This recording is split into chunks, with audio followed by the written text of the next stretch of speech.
Story grammar or macro structure is basically dividing the story into different parts. So in this case, there is a problem, there's a conflict, there is something that the character is feeling, and then there is some planning, and then there is a consequence. I've also added a context as to where and when, like in baby Eva's story, it was Paper Town Bhadravati. So it gives them a context and it's more immersive there, right? Because they know that, okay, where this took place. And then there is an ending, so that gives them closure, right? So I've added 2 extra parts to the structure. All right, so let's do an example. So if another child, in this case it's a dragon, if another child tries to steal Bibel's toy, she pauses and feels her emotions. She feels sad, and then she says, "Stop!" Okay, because she doesn't want the other child to take her toy. This is like the most basic structure of a boundary, but especially in our sociological context of India, it's not this linear.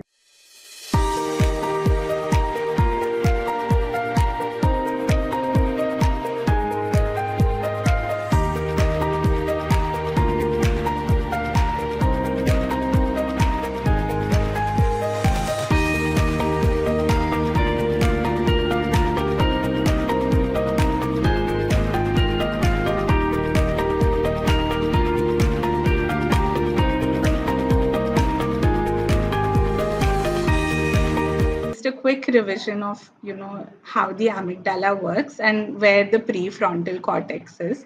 When the amygdala gets activated, it's a very small part of the brain, but it just does so much. It doesn't do harm. Like if you're able to recognize that, okay, like there is a problem that's happening, amygdala is really good for that. What is not good is staying in that 4F response. That's not good. That's why we need to pause and think about our emotions, right? So regaining control and self-awareness is very important. All right. So a little example of affect labeling, and we do it in our co-plot stories with the library of emotions. So kids don't know all these technical terms of affect labeling and stuff, right? And this is a skill that is really important for kids. We do it through stories, and all our characters go through this emotion library. Whenever like a situation happens, an overwhelming situation happens, we represent what they are feeling, and you can different things at the same time, right? So this is my sister Eva. This character baby Eva is based on my little sister. Real story. That blue female elf is me, and on the right is my older cousin Anirudh. And yeah, this is a story called Appu Goes to Paper Town. And what we would do always when we would vacation in Paper Town Bhadravati is that we would just leave my baby sister, and she was just 2 or 3 years old at the time. And we would leave her and go for an ice cream or go do something fun. And she would always want to join us because for her, we were so cool, right? Like all the older siblings are very cool for younger siblings. It's just that we don't understand how they see us. We don't want them to hang out with us. So this is an emotion that my sister felt a lot of times in her childhood, because she communicated that once. She felt left out because she wanted to be taken. She wanted to join the fun, then longing, and she basically says, I want to go on the adventure too. And she used to be really angry. She used to scream, and this is exactly her face when she used to scream, all red. And yeah, so she would get really angry and complain and tell my mom or my auntie. So yeah, this is what baby Eva went through. This is her library of emotions. So this is basically how we teach through stories how to label your emotions, so that they have a context, they have a situation, and you can also ask them, okay, was there a time when you felt like this, when your didi or bhaiya left you at home? You can personalize the experience of the story, so they empathize with the characters, and they empathize with themselves. Okay, this one, narrative based language intervention, is very niche speech therapy technique, and I've made an entire program out of this. So, because we've done this a lot in schools. When I was studying in Manipal, we used to go to schools and use this technique. So, what this technique is about, and I'm going to get a little technical because I want you all to also get technical with this. Once you understand the language of why we use these stories and the anatomy of it, it becomes very easy for you to replicate it at home. So you need to see the structure of the story, right? It's called a macro structure, right? And in that structure, in this particular example of teaching boundaries, the structure is problem, identifying the problem, naming feelings, planning it out, and then a consequence. Okay. So let's see how it applies to Bibble the fairy. By the way, this little gullible character, Bibble the fairy, you have an entire story about it. It's very cute. Yeah. Yes. So story grammar or macro structure is basically dividing the story into different parts. So in this case, there is a problem, there's a conflict, there is something that the character is feeling, and then there is some planning, and then there is a consequence. I've also added a context as to where and when, like in baby Eva's story, it was Paper Town Bhadravati, so it gives them a context and it's more immersive there, right? Because they know that, okay, where this took place. And then there is an ending, so that gives them closure, right? So I've added two extra parts to the structure. All right. So let's do an example. So if another child, in this case, it's a dragon. If another child tries to steal Bibel's toy, she pauses and feels her emotions. She feels sad. And then she says, stop. Okay. Because she doesn't want the other child to take her toy. This is like the most basic structure of a boundary. But in especially in our sociological context of India, it's not this linear. Okay, the consequence is not always the other person respecting your boundary. Yes, in the Bible story, 100 grasshoppers infest her home. Okay, they come just uninvited and she just lets them stay. And now they've taken over her home. They basically like use it for yoga. At 6 a.m. in the morning, they wake up and do the grasshopper dance. Okay, and Bibil feels all the emotions. She feels angry, she feels so frustrated, sad, and she feels resentful. And something that my colleague Chirag, he came up with a brilliant idea for an illustration, or not just an illustration, but a concept. When Bibil is not able to place these boundaries with the grasshoppers, she thinks in her mind the perception of the grasshoppers is evil, like evil creatures who are trying to do her so much harm. But in reality, grasshoppers are not thinking too much. They just have a lovely space and they're enjoying it. Because Bibil is not placing any boundaries, they're like, okay, this is our home now. So then Bibil tries a couple of times to place boundaries. So in real life, you have to try out a bunch of different options. It won't work in the first time, right? So she first comes with a go home sign and says, go. They don't take her seriously. They're like, we'll go after some time, right? Then she tries to lure them. She says, okay, here are some please leave cookies. And the grasshoppers perceive it as, oh wow, we will bake us cookies. So it's gonna be a few more days of living here because she loves us. She baked cookies, right? So it doesn't work. So that's why I've written fail and then double fail with the cookies. All right. So this is how the boundary placing works, right? your relative, when you place these boundaries of, your child not wanting to be hugged, your relative might say, oh, like, what is that? This is something new that's come up. In our times, we used to hug everyone. We used to like be so physically affectionate with kids. These are some new rules that you're coming up with. We don't want to follow this. So you have to be creative with how you place these boundaries. It's not every time that even your kids' friends would follow boundaries. Not everyone respects other people's boundaries. So you have to try it differently with different people.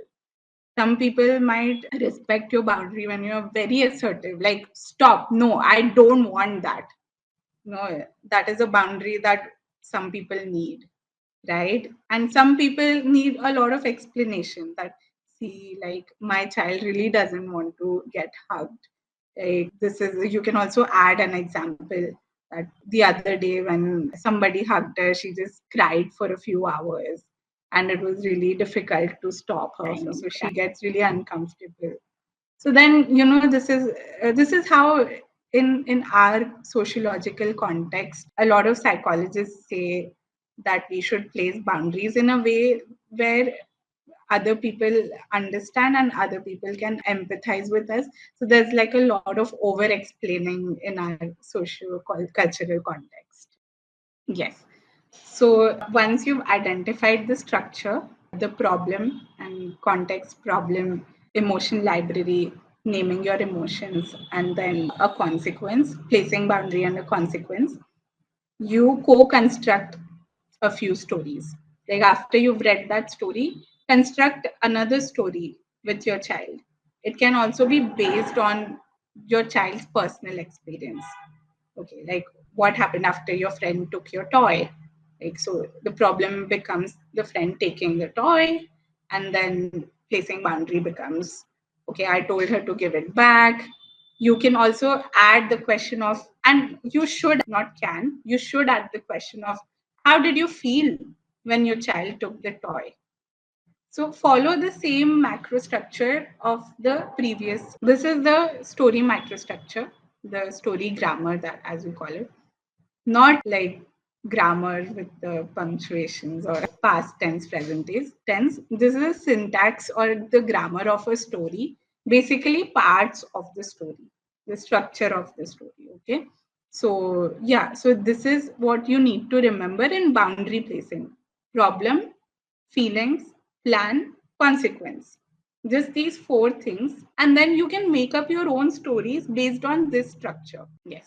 Personal narrative practices. Yes. Has something like this happened to you?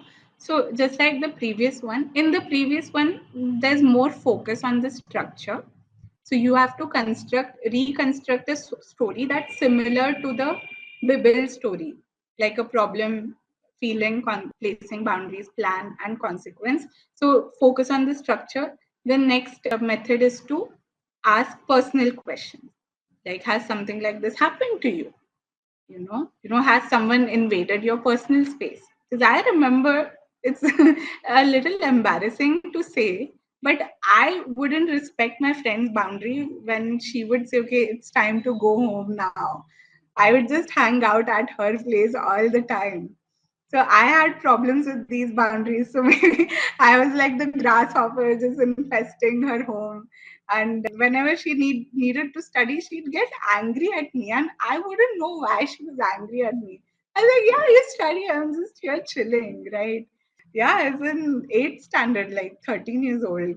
So we weren't taught much about these boundaries and stuff. And we didn't have very strong boundary placing at our home.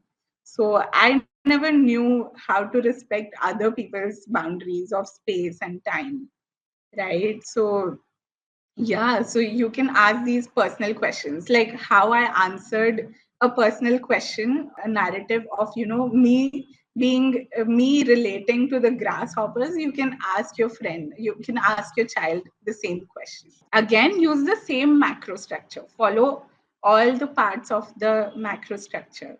So to make it like really technical and for your child to like really grasp the concept very well. So if you follow that, it gets well reinforced in their brain. Role play and retell, you can create characters or you can act like these characters. You can become the grasshopper and you can ask your child to be Bibble. And through dialogues, you can try and place boundaries. Like Bibble can try and place boundaries. The grasshoppers can try and understand Bibble's perspective. So you can do it through dialogues, right? And you can also ask some open ended questions during the role play to reinforce that concept. All right, so I think we are done with all the concepts of the story, like how to use narrative based interventions with Bibil the Fairy. And yeah, I'm open for questions. The question is from Miss Deepika Ravjini. How to set boundaries with teenagers? They have a mind of their own, and sometimes crossing lines can create uncomfortable talks between us. So it becomes difficult for them to understand. True. That's very true. With teenagers, if you go and teach them, it comes off as preaching. Yeah, it gets a bit difficult with teenagers. But what I'd suggest is try and understand, like, try and put yourself in their shoes. Think of your own teenage when you were a teenager. And when you empathize with them about their situation, because teenage and like hormonal shifts are so prevalent, and like a lot of teenagers are prone to anxiety disorders or mood disorders, right? Because it's just they're going through a hormonal shift, right? So a little bit of empathy from your end is also required. That all, yes, and then like yes, and they're growing up in an era that is extremely different to us. Like when we grew up, we did not have Instagram. We might have had Facebook, but we weren't on Instagram all the time. Or we didn't have like Snapchat, or our world was less virtual, and they live in a virtual world. So their world is very different. So, sort of an empathy and understanding of their world, their context is required, right? So, you study their context, you study their problem, right? Because if you just teach your context and your problem, it will not work for them, right? So that's why like the kind of context and problem, empathizing with their context and their problem, it would be really important for you. Then your teenagers will think, okay, like my mom understands this, right? Or my dad understands this. Okay, I'm going to move on to the next question by Miss Divya Bhatt. How do we teach children to respect our boundaries? Same. When you respect their boundaries, they will respect your boundaries. All right. Another thing is there is not one simple way to teach boundaries. If you teach boundaries one day, they will not remember the next day. And that's why this narrative based intervention is so important, because when you talk about it more and more, it becomes easier for them to respect your boundaries and to respect their own boundaries. Once they start respecting their boundaries, it becomes easier for them to empathize with your own boundaries, to learn how to place boundaries and get to know about all their personal space and boundaries. You need to do it creatively through narrative processes that we talked about. So if you do it even for a week, if you read stories and like identify boundaries in those stories, it will become really easy for your kid to respect your boundaries. Because see, like if they don't know what a boundary is, how will they respect your boundary? So for that you have to teach them how to place boundaries, and not teach or preach, but learn together. And when you learn together through narrative process, the narrative based intervention, it just becomes really easy to for them to grasp the concept. So once they've grasped the concept, they will start respecting your boundaries. Thank you, Divya, for the question. Thank you, Apramita, for answering that question.